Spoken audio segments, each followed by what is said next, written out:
ہمیں بہت سی روایات ملتی ہیں اسی طرح کی کہ رسول خدا صلی اللہ علیہ وسلم نے گریہ کیا اور بشارت دی۔ ایک اور روایت ہے کہ حضرت ام سلمہ سے روایت ہے کہ رسول خدا صلی اللہ علیہ وسلم نے جو ہے انہیں ایک تربت دی اور کہا کہ یہ اپنے پاس رکھو، اور جس دن یہ بیٹا میرا شہید ہوگا، یہ جو تمہارے پاس مٹی ہے، یہ تربت ہے، یہ کیا ہو جائے گی؟ سرخ ہو جائے گی۔ اور جس دن کربلا میں روز عاشور تھا، امام حسین علیہ السلام کی شہادت کا وقت، تو وہ مٹی جو تھی وہ خون آلود ہو گئی تھی، واقع ہو گئی تھی، کیونکہ خود رسول خدا صلی اللہ علیہ وسلم نے جو عطا کی تھی، اور یہ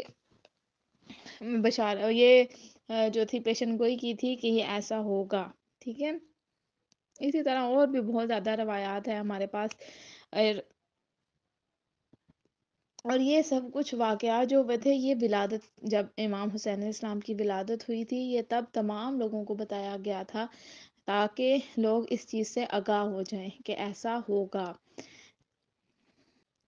اس کے علاوہ جو ہے پھر امام حسین علیہ السلام کا عقیقہ بھی ہوا، اور تمام لوگوں کو، مدینہ کے لوگوں کو دعوت دی گئی اور ان کا عقیقہ کیا گیا۔ اس کے علاوہ پھر آگے انشاءاللہ ہم کل دوبارہ کنٹینیو کریں گے، اور باقی بھی ان کی فضیلت اور ان کا بڑا ہونا، ان کی نشو نمائی، ان ساری چیزوں کے بارے میں بتاؤں گی۔ بہت شکریہ، اگر کوئی سوال ہو تو آپ مجھ سے پوچھ سکتے ہیں۔ شکریہ۔